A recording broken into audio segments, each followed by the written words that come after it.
मातृका कही गई। ये मातृका है क्या? मातृका शब्द कैसे पहले आया? तो मातृका शब्द, मातृ शब्द से, मैं स्क्रीन शेयर कर रहा हूँ यदुवीर जी। जी जी, करिए करिए। हाँ, आप मुझे खाली इतना गाइड करेंगे कि वो आप सबको दिख रहा है कि नहीं, खाली वहां से। Okay okay. Most disabled participant screen sharing, आप शायद डिसेबल्ड किए हैं क्या? वहां आप अपने सेटिंग में थोड़ा देखें।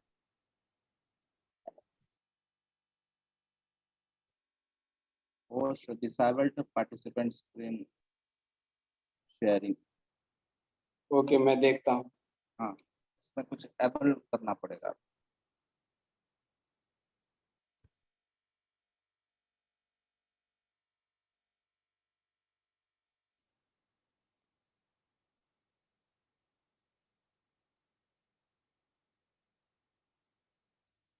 मैं आपको होस्ट कर देता हूँ, हाँ आप हाँ, कर होस्ट कर दीजिए। देंगे। हाँ, होस्ट कर दीजिए। मैं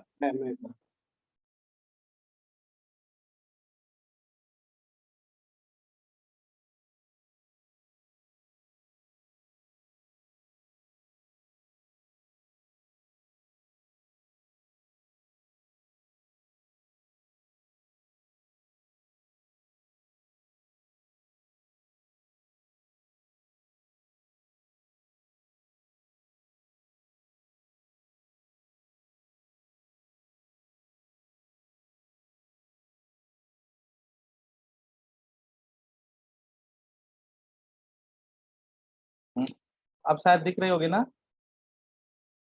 स्क्रीन दिख रही है?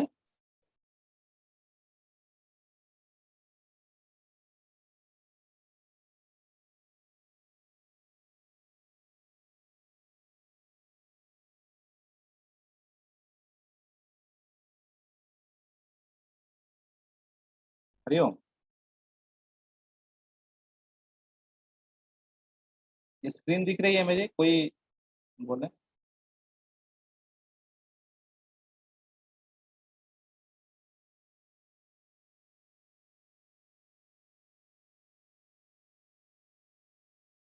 मेरी स्क्रीन दिख रही है यदुवीर जी? हाँ, तो ये मातृका शब्द कैसे आया, इसके विषय में थोड़ा देखेंगे। तो मूल मातृ शब्द से एक सूत्र है तद्धित प्रकरण में, आप पाणिनीय व्याकरण पढ़ेंगे तो उसमें एक तद्धित प्रकरण में एक सूत्र है, इवे प्रतिकृतो। उस इस सूत्र के माध्यम से प्रतिकृति अर्थ में, सादृश्य अर्थ में, माता इव, माता के जैसे, इस अर्थ में माता, मातृ शब्द से कन प्रत्यय हुआ है। इवे प्रतिकृत सूत्र से कन प्रत्यय हुआ, तो मात्र का शब्द आया। उससे फिर त्रित्व की विवक्षा में टाप प्रत्यय करके मात्र का शब्द बना। तो मातृका का अर्थ हुआ कि माता के जैसे। माता के जैसे, माता के जैसे कहने का तात्पर्य क्या है? माता के जैसे कहने का तात्पर्य यह है कि जो मूल प्रति है, वो प्रति, उस प्रति से जब दूसरी प्रतिलिपियां होने लगेंगे, दूसरा कॉपीज होने लगेगा, तो वो प्रतिलिपि के लिए वो मूल प्रति जो है माता के जैसा है। जैसे माता अध्वदर्शन, दिग्दर्शन कराती रहती है, ये सही है, ये गलत है, दिग्दर्शन जैसे माता करती है, वैसे ही दूसरी प्रतिलिपियों के लिए मूल प्रति जो है, जिसको आधार मान के प्रतिलिपियां की जाती है, वो माता के जैसे, इसीलिए उसको मातृका बोला गया। माता इव, इस अर्थ में मातृका शब्द का प्रयोग सबसे पहले हुआ। तो कहने का तात्पर्य ये हुआ कि लेखन परंपरा जब आरंभ हुई तो मूल एक प्रति जो किसी भी विषय को लिखा गया, उस विषय को फिर से अनेक रचयिता उसको प्रतिलिपिकरण किए, और धीरे धीरे वो प्रतिलिपि जो है अलग अलग तरीके से कहीं प्रक्षेप विक्षेप होके अनेक प्रतिलिपियों में वो आने लगे। तो सबसे पहला जो लेख है, सबसे पहला जो लिखावट है उस विषय का, वो उसकी मातृका है, वो उसकी मातृका है। क्योंकि सबसे पहला लेख ही माता के जैसे दिग्दर्शन कर सकती है। और वो उसको देख के ही बाकी प्रतिलिपि हो सकती है। इसलिए ये मातृका शब्द जो है अत्यंत गभीर अर्थ देने वाला शब्द है। इसको अगर ठीक से समझा जाए तो सही में ये जब आप संपादन करने जाएँगे किसी भी मातृका की, तो देखेंगे कि अगर मूल प्रति आपके हाथ में है, तो उसके जो प्रतिलिपियाँ हुई है, एक विषय का अनेक प्रतिलिपियाँ आपको मिल सकती हैं। मान लीजिए आप एक विषय हर्षचरितम् कहीं से आपको मूल मातृका मिली और उसका आप संपादन करना चाहें, तो आपको पहले ये अनुसंधान करना पड़ेगा कि वो उसकी और प्रतिलिपियाँ कितनी हुई है। कहाँ-कहाँ वो किस-किस लाइब्रेरी में है और वहाँ-वहाँ जाके उन प्रतिलिपि को जब आप लेंगे और मातृका के साथ उसका टैली करेंगे, उसको अगर जोड़ेंगे, तो देखेंगे कि कई सारे परिवर्तन दूसरे प्रतिलिपियों में भी हो सकते हैं। तो मातृका जो सबसे पहला वो है लेख है, वो सबको दिग्दर्शन दी है, इसलिए उसका नाम मातृका। तो ये मातृका शब्द मातृ शब्द से तद्धित प्रत्यय कन प्रत्यय होके से फिर स्त्रीत्व विवक्षा में टाप प्रत्यय होके मातृका शब्द को बना। इस मातृका शब्द के अनेक पर्यायवाची शब्द हैं जो आज आप देखते होंगे पांडुलिपि शब्द का प्रयोग बहुत अभी हो रहा है। पांडुलिपि पांडुलिपि शब्द का मतलब ये हुआ कि पांडु मतलब श्वेत वर्ण को पांडु कहा जाता है अथवा पीत वर्ण को पीत और श्वेत दोनों वर्ण को पांडु बोला जाता है। तो लिपि जो हुई क्योंकि वो लिपि मान लीजिए वृक्ष के चर्म में लिखा गया या किसी पत्र में लिखा गया सबसे पहले जब, तो वो क्या है धीरे-धीरे नष्ट हो रहा था। तो उसमें वो मान लीजिए वो पत्ता जो है वो पत्ता हरा पत्ता है, तो उसमें वो पांडु मतलब पीत वर्ण पीला कलर में उसको लिखते थे पहले सबसे पहले। पीला कलर में उसको पीला मसी से लिखते थे, इस पीला स्याही से लिखते थे, इसलिए उसका नाम पांडुलिपि शब्द आया। अथवा बाद में जो है पीले वस्त्र में भी लिखने लगे इसलिए भी उसका नाम पांडुलिपि हुआ। पांडुलेख भी उसको बोलते हैं। पांडुलेख पांडु मतलब वही पीत वर्ण में जो लिखा गया लेख है वो पांडुलेख कहलाया। उसके बाद उसका फिर कालांतर में उसका नाम हुआ हस्तलेख। हाथ से लिखा गया, हाथ से लिखा गया, तो उसका नाम हो गया हस्तलेख। और आज जब आप अंग्रेजी शब्द जो देखते हैं मातृका के लिए अथवा पांडुलिपि के लिए मैन्युस्क्रिप्ट, ये उस हस्तलेख शब्द का शब्दानुवाद है। क्योंकि अंग्रेजी में मेनू का मतलब होता है हस्त और स्क्रिप्ट का मतलब होता है लेख। तो हस्तलेख इस शब्द का शब्दानुवाद अंग्रेजी में किया गया है मैन्युस्क्रिप्ट बोल। तो अभी निष्कर्षतः ये हुआ कि मातृका का मतलब आज के समय में हम उसको पांडुलिपि बोलते हैं अथवा अंग्रेजी में उसको मैन्युस्क्रिप्ट के रूप में व्यवहार होता है। तो इस प्रकार से ये मातृका शब्द की निष्पत्ति हुई है। तो किसी भी विषय का सबसे पहला मूल जो लेख और जिसको आधार मान के प्रतिलिपियां हुई है, वो मातृका कहलाई, वो पांडुलिपि कहलाई है, वो हस्तलेख कहलाया है।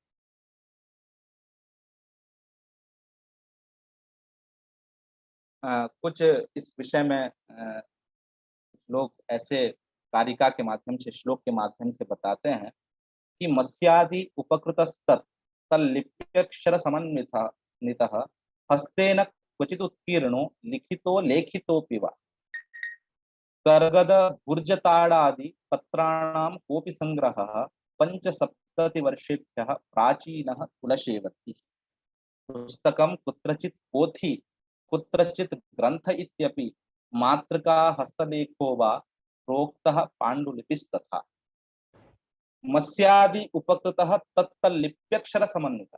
मसी आदि से सबसे पहले जो स्याही वगैरह वो पत्रों के रस से बना स्याही उसके माध्यम से जब वो वस्त्र में या पत्ते में वो लिखना आरंभ किए तो मस्यादि उपकृतः तत् लिपि अक्षर समन्वित अक्षर के माध्यम से कई सारे लिपियां उस समय विकास हुई हैं, ब्राह्मी लिपि, खरोष्ठी लिपि, देवनागरी बाद में हुई है, नागरी लिपि सबसे पहले, ब्राह्मी, खरोष्ठी, नेवारी इत्यादि अनेक लिपियाँ हुई है। तो उन लिपियों के माध्यम से, लिपि मतलब क्या होता है? वो एक संकेत है, आपके विषय, आपके मन अंतर्गत, आपके मन में जो विषय है, उसको प्रकाशित करने के लिए जो माध्यम है,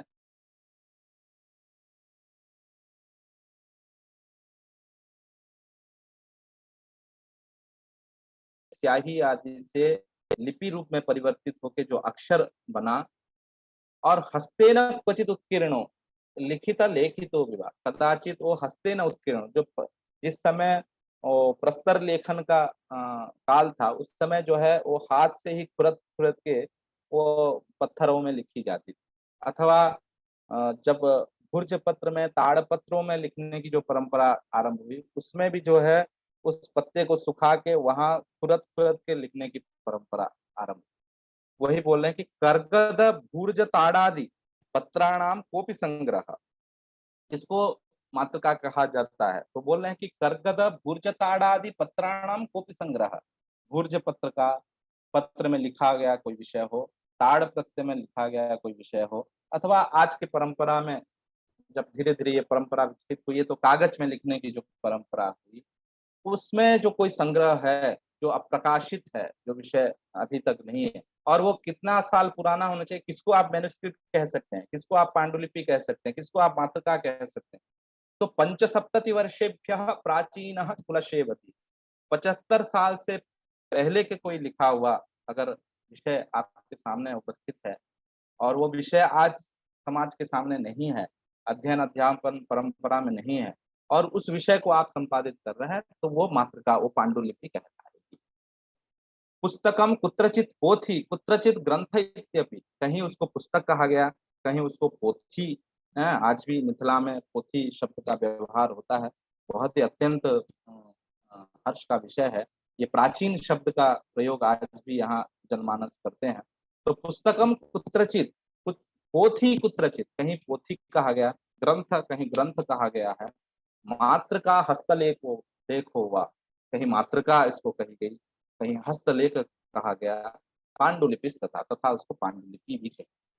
तो इस प्रकार से मातृका जो सबसे पहले विषय को संरक्षण करने के लिए जो प्रयास किया गया, जो लिपि के माध्यम से प्रयास किया गया संरक्षण करने के लिए, वो मातृका शब्द में व्यवहार है। और वो 75 साल से पहले कोई भी अगर ऐसा विषय वस्तु आपके सामने उपस्थित है, तो आप उसको आप पांडुलिपि या मातृका कह सकते हैं।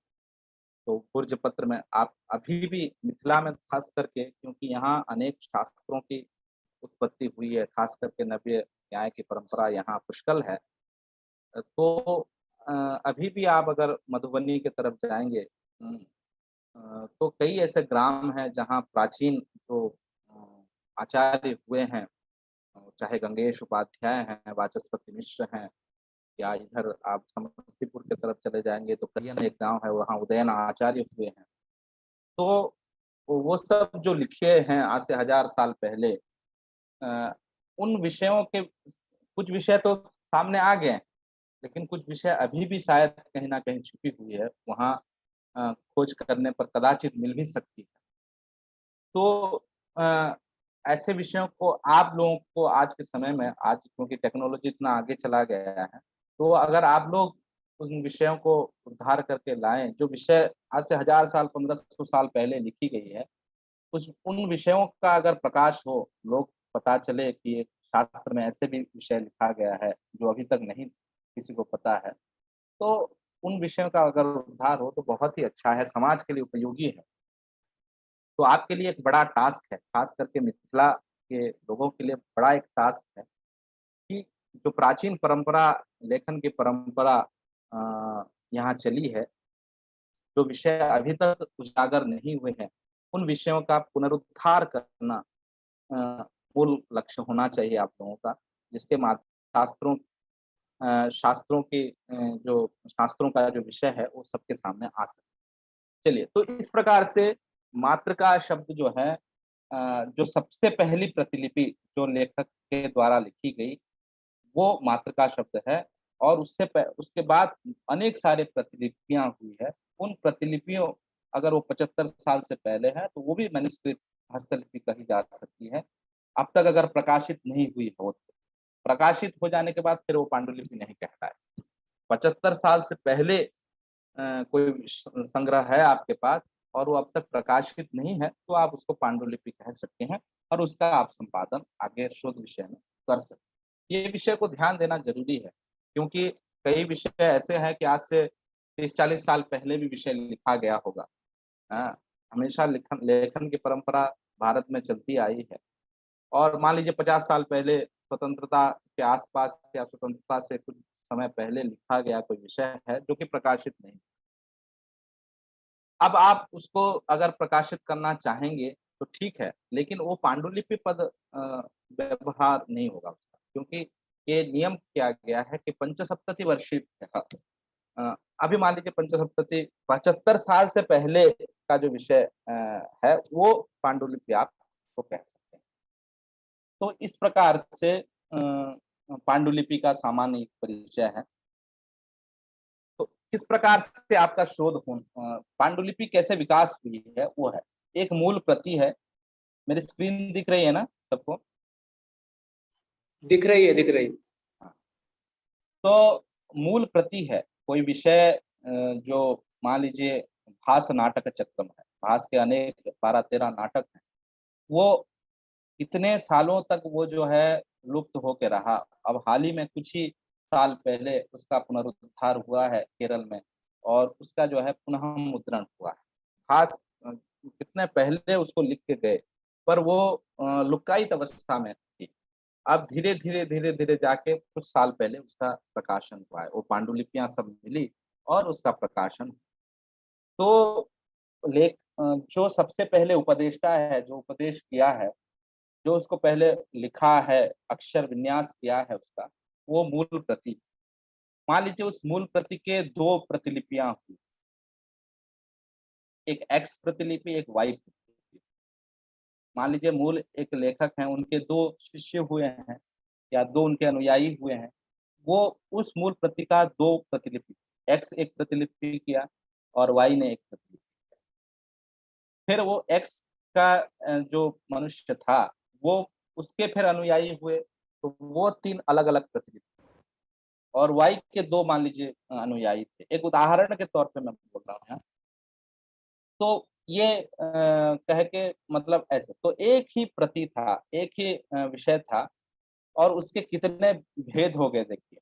मूल प्रति का पहले एक्स वाई रूप से 2 भेद हुआ, फिर एक्स रूप में 3 भेद हुआ और फिर वाई का 2 भेद हुआ। इस प्रकार से एक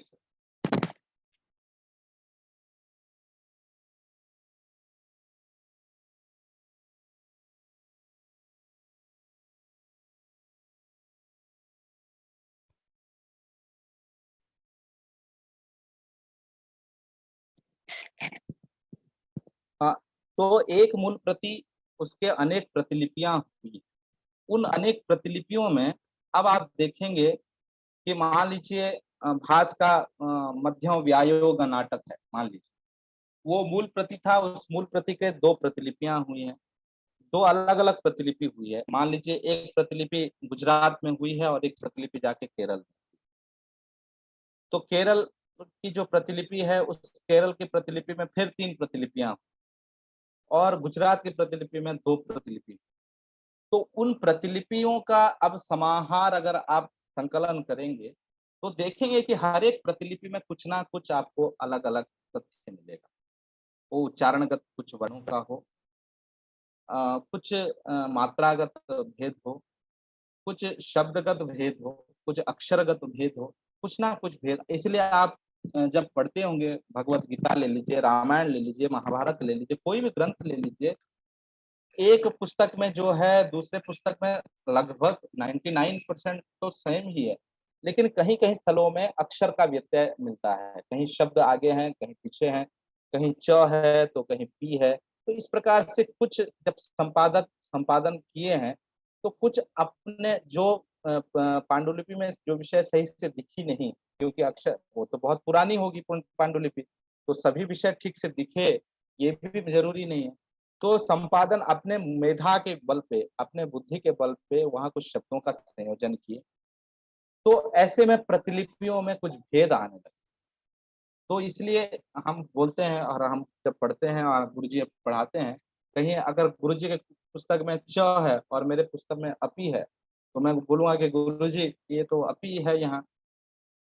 तो वो बोलेंगे नहीं मेरे पाठ में तो च है, तो फिर वो समझाते हैं कि ये पाठ भेद है। मतलब अन्य अन्य संपादकों के द्वारा संपादित होने के कारण कहीं अर्थों में बहुत ज़्यादा भेद नहीं आएगा उसमें, लेकिन वो जो अक्षर विन्यास है कुछ ना कुछ भेद वहाँ आ ही जाता है। तो इस प्रकार से आप एक प्रसिद्ध श्लोक मालती माधवम नाटक है भवभूति का, आप सुने ही होंगे, आप लोग पढ़े ही हैं।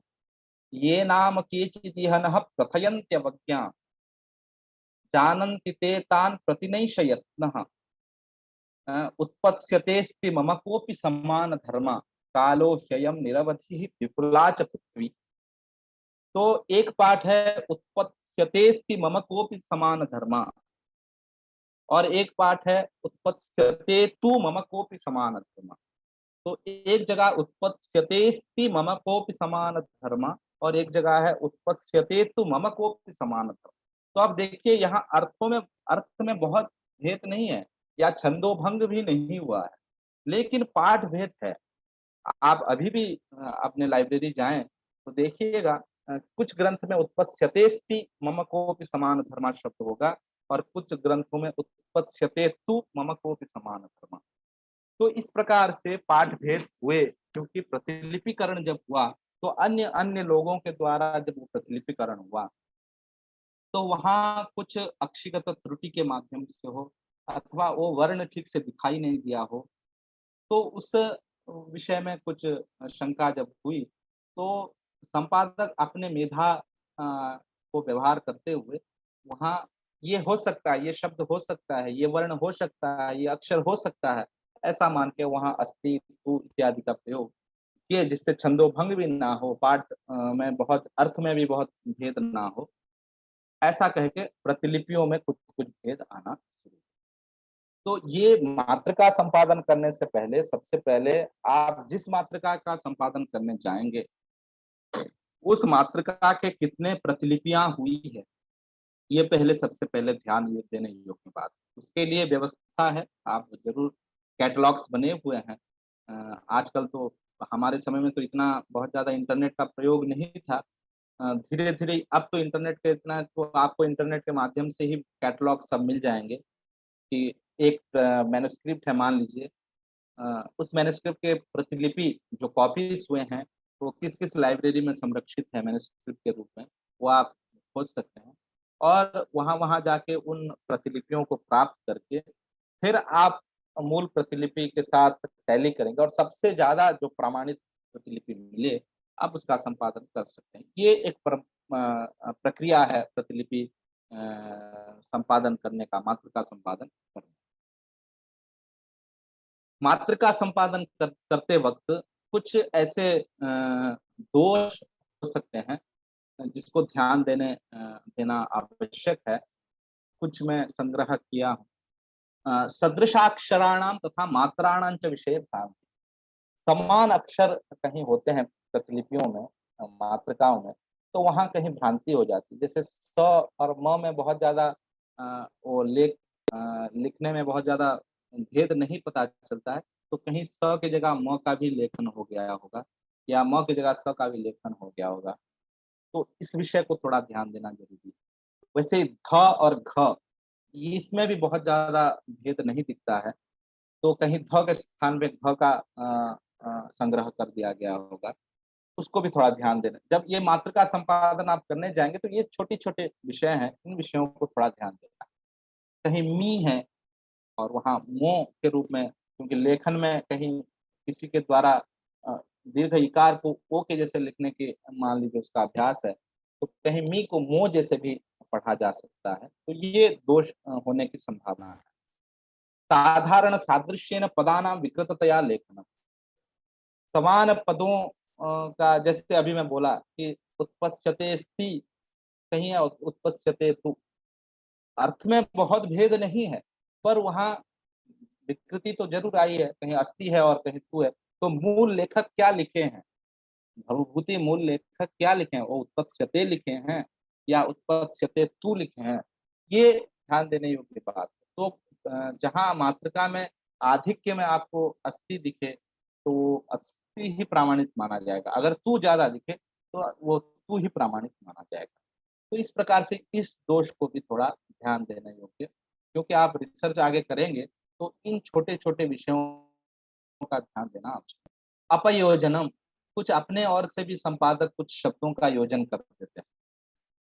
आप धीरे-धीरे उसका अध्ययन करेंगे तो देखेंगे कि कुछ शब्द अलग एक्स्ट्रा जुड़ गया है, प्रक्षेप हो गया है और कहीं अपविभाजनम, कहीं कुछ शब्दों को हटा भी दिया गया होगा।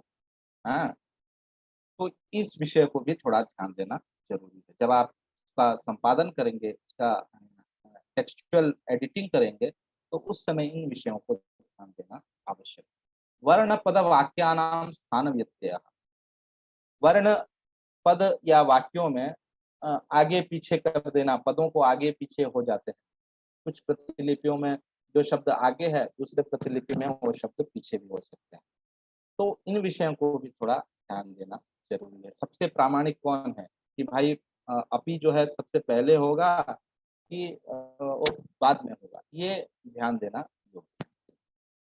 संस्कृतलेखनानां प्राकृते प्रान्तीयभाषासु च विकृततया तद्वैपरीत्येन च लेखनम्। प्राकृत भाषाओं का प्रयोग नाटकों में हुआ है, तो जब संस्कृत में उसको लिखते हैं तो कुछ प्राकृत भाषा का भी प्रभाव संस्कृत में आ गया है, जो मूलतः संस्कृत शब्द नहीं हो सकते हैं। तो उन विषयों को भी थोड़ा ध्यान देना है। कुछ प्रांतीय भाषा का भी प्रभाव संस्कृत लेखों में संस्कृत जो पांडुलिपियों में आ गया है, तो उन विषयों को भी थोड़ा ध्यान देना आवश्यक है। उच्चारणजन्य दोषाः, उच्चारणगत दोष भी थोड़ा ध्यान देना आवश्यक है। प्रांत भेद से उच्चारण भेद भी हो जाते हैं। हर एक प्रांत का अपना एक उच्चारण शैली, उसको हम दोष नहीं मान सकते, वो अपना-अपना शैली है। अ, लेकिन जब संस्कृत में वो उच्चारण करेंगे तो ज़रूर वो दोषयुक्त कहलाएगा। तो उस विषय को थोड़ा ध्यान देना आवश्यक है। कहीं त का च उच्चारण हुआ, कहीं अनेक प्रकार से भेद है, कहीं न का ण उच्चारण किया जाता है। तो इस प्रकार का जो उच्चारणगत दोष है, उन विषयों को भी ध्यान देना। जब मात्र का आप संपादन करने जाएँगे, तो उन विषयों का भी ध्यान देना आवश्यक है। अनवधानजन्य दोषाणां परिष्करण यत्नाः प्रक्षेप, अनवधान से असावधानता से कुछ दोष वहाँ उत्पन्न हुए हैं, तो उसको जो आगे संपादक है जो बहुत विश्वजीत मिश्र जी थोड़ा आराम ले रहे हैं, सो रहे हैं लग रहा है। चलिए। अनवधानजन्य दोषाणां परिष्करण यत्नाः प्रक्षेपाः। देखिए ये सब विषय आप लोगों को थोड़ा बहुत बोर लगता हो, लेकिन बहुत उपयोगी विषय है। इन विषयों को आप अवश्य मनन करें, क्योंकि आपके शोध में यही सब विषयों को ध्यान देना योग्य है। क्योंकि अध्ययन जितने किए हैं वो तो अध्ययन कर लिए हैं और भी आगे करना ही है। लेकिन जो अधीत विषय है, उस अधीत विषयों को कैसे अनुसंधान किया जाए, कैसे उसको और बढ़ाया जाए, विकास कैसे किया जाए, उसके लिए इन विषयों को ध्यान देना, क्योंकि रिसर्च का टेक्निक्स अगर आपको नहीं पता होगा, तो आपका जो शोध है वो परिपक्व नहीं होगा और कदाचित वो रिजेक्ट होने की भी संभावना हो सकती है। तो इन विषयों को थोड़ा ध्यान देना ज़रूरी है। चलिए, तो इस प्रकार से मातृका संपादन में कुछ ऐसे संभावित दोष हो सकते हैं जिनको आप अगर संपादन करने जाएँ, तो इन विषयों का ध्यान ज़रूर रखें। मैं कुछ उदाहरण आपके सामने प्रस्तुत करूँगा। अ, तत्र महावीरचरितम् इति नाटकं। तत्र महावीरचरिते एकस्मिन् पाठे तावत् स्वस्थाय इति पाठः अस्ति। अपरस्मिन् पाठे तावत् स्वच्छाय इति पाठः अस्ति। एवं थ स्थाने छ इत्यस्य पाठोऽपि दृश्यते। अर्थभेदः महान् न भवति। सामान्यतया भावार्थः सम्यगेव भवति। परन्तु व्यत्यासः तत्र दृश्यते। कुत्रचित् स्वस्थाय अन्यत्र स्वच्छाय। एवं च तत्र प्रतिषु कीदृशः वर्ण निवेशो वर्तते इति सः परीक्षणीयः।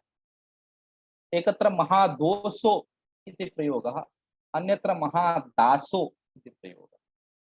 एवं च एकत्र आकारः चेत् अपरत्र ओकारः दृश्यते। एतादृशदोषः लघुदोषः भवितुम् अर्हति।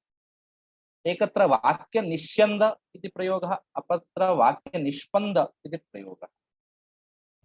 निष्यन्द निष्पन्द एते लघु लघु दोषाः। कल्पापाय इति एकत्र पाठः दृश्यते, अपरत्र कल्याणाय इति पाठः दृश्यते। पकारस्थाने णकारस्य प्रयोगो दृश्यते। एवं एते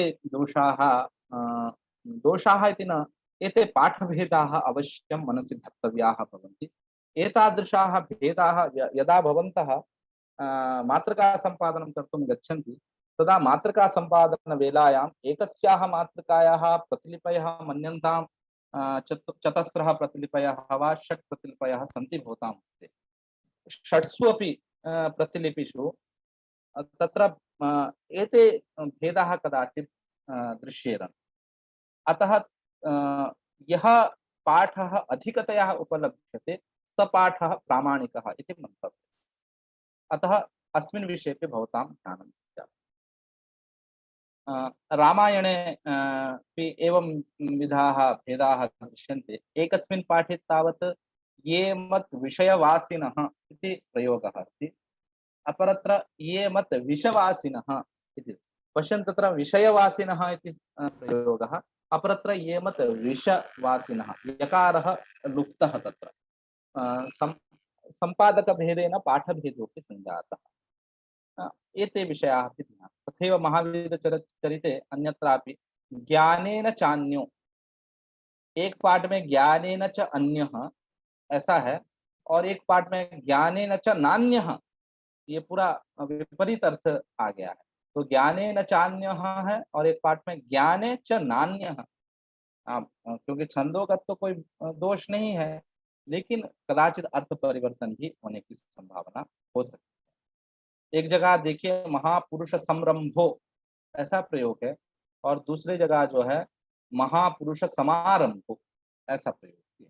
तो ये कुछ उदाहरण आपके सामने मैं प्रस्तुत कर रहा हूँ। ऐसे आप मातृका के विषय में और भी अध्ययन करेंगे तो उसमें अनेक ऐसे तथ्य मिलेगा आपके सामने, जो सारे विषयों को आप जब मातृका संपादन करने जाएंगे तो उन विषयों का ध्यान देना आवश्यक है।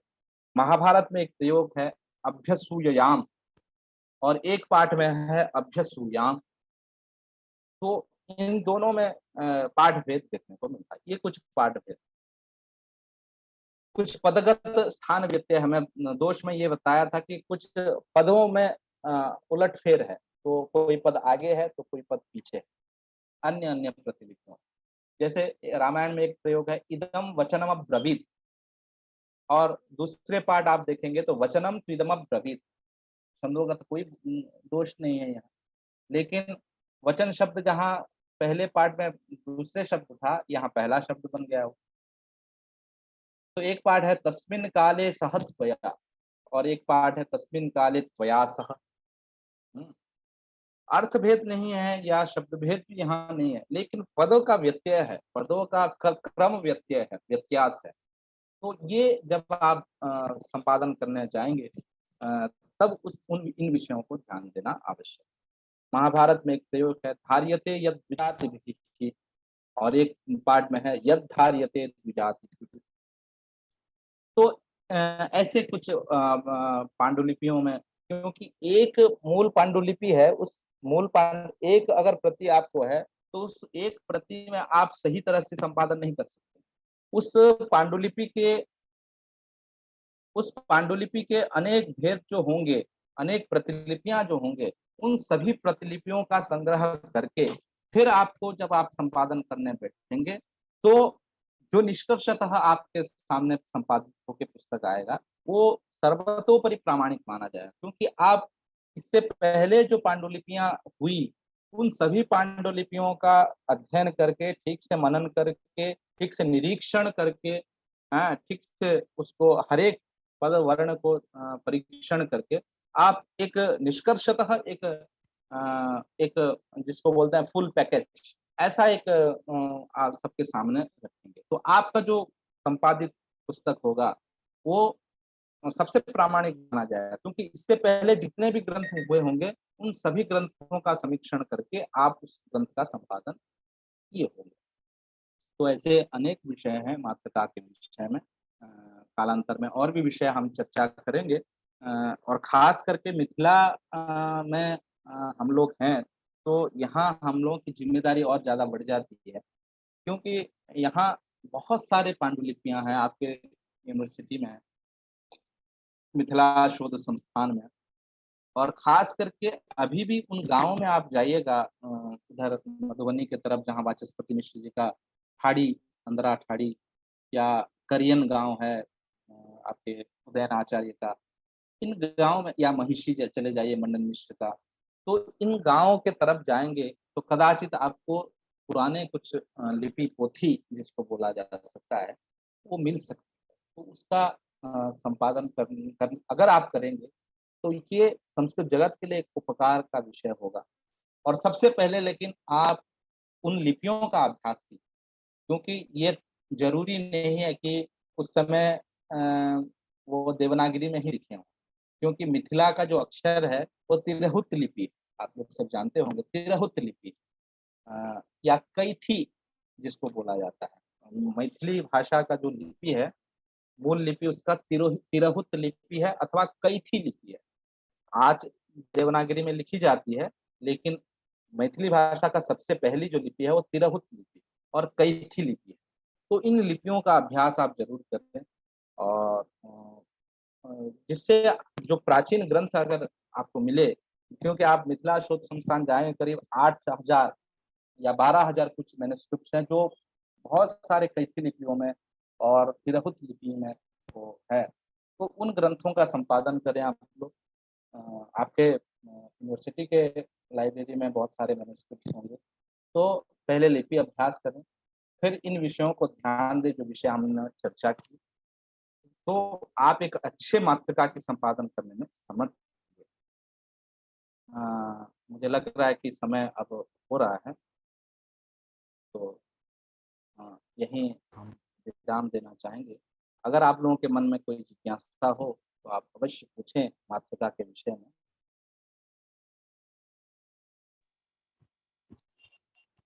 नमो नमः। हाँ, धन्यवादः। अत्यन्तं सरलया भाषया, अत्यंत ही सरल भाषा से आपने महत्वपूर्ण विषय का उपस्थापन किया है। हमें आशा नहीं बल्कि विश्वास है कि सभी शोधार्थियों ने इस पाठ का अत्यंत रुचिपूर्वक ग्रहण किया होगा। यदि किसी को संदेह है, कुछ पूछना है, तो आप हैंड रेज करें और हम आपको अनम्यूट कर देंगे, अनम्यूट होने की अनुमति दे देंगे, क्योंकि होता क्या है कि एक साथ सब लोग बोलने लग जाते हैं, जिससे समझ में नहीं आता है कौन क्या पूछ रहा है। दीपक कुछ पूछना चाह रहे हैं, मैं उनको जरूर जरूर जरूर। अनम्यूट करता हूँ। दीपक वात्स्य है क्या? हाँ, वो दीपक बात। वो अभी शोध में प्रवेश लिया है। जी जी जी। हाँ, अच्छी बात। तो हमारे परिचित हैं, चिर परिचित हैं। बिल्कुल बिल्कुल।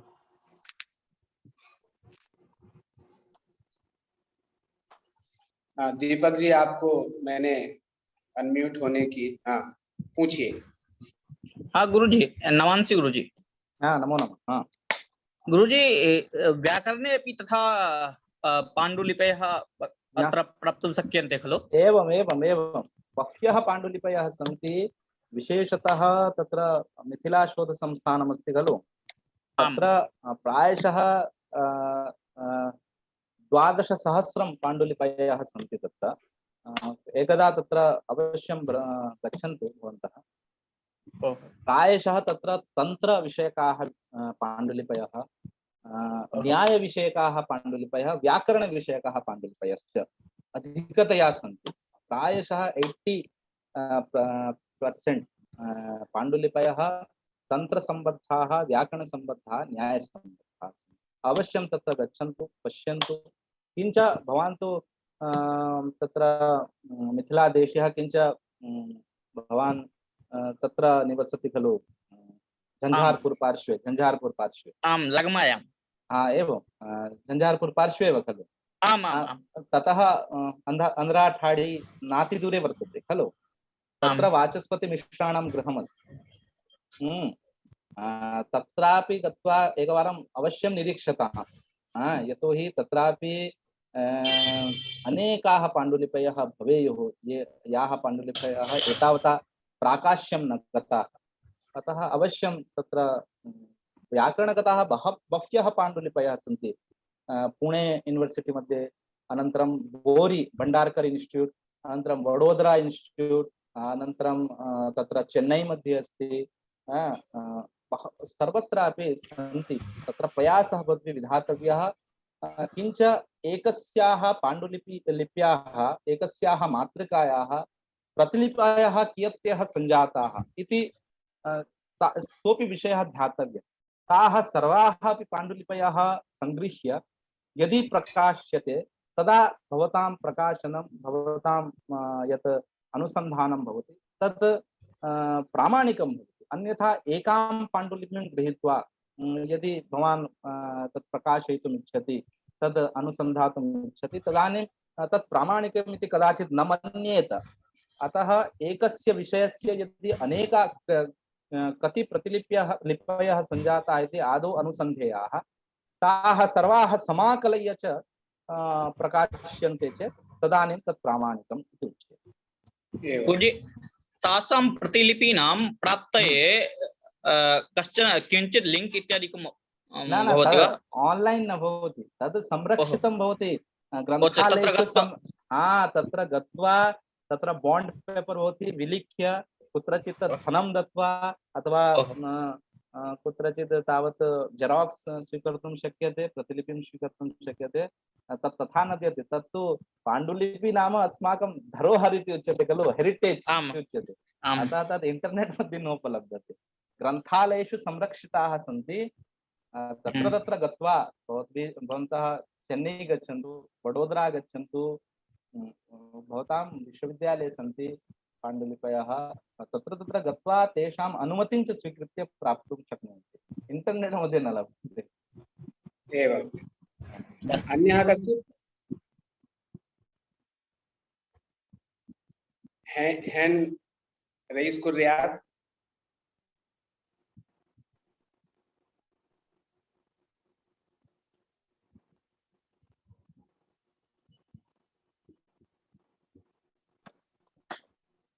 अस्तु, मन्येऽहं सर्वेभ्यः अवसरः अस्ति इदानीं।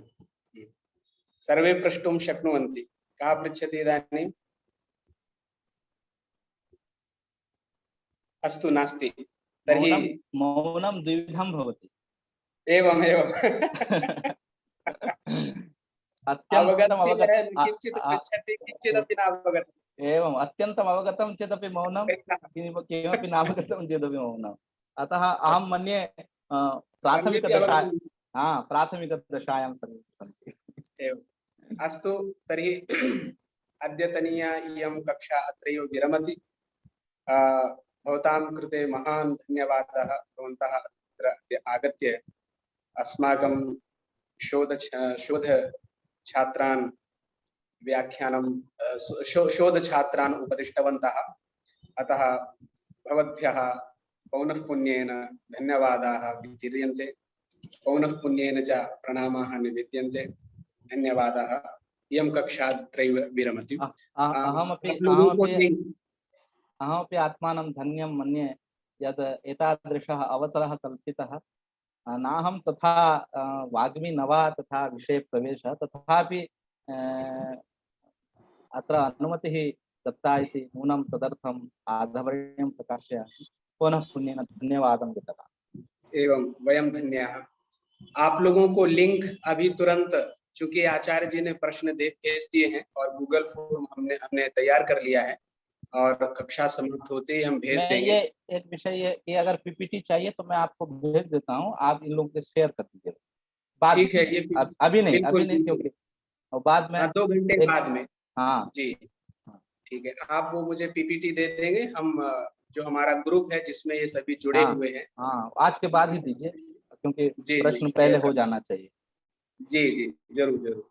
ठीक है, तो ये कक्षा यहीं पर विराम लेती है। सभी को धन्यवाद।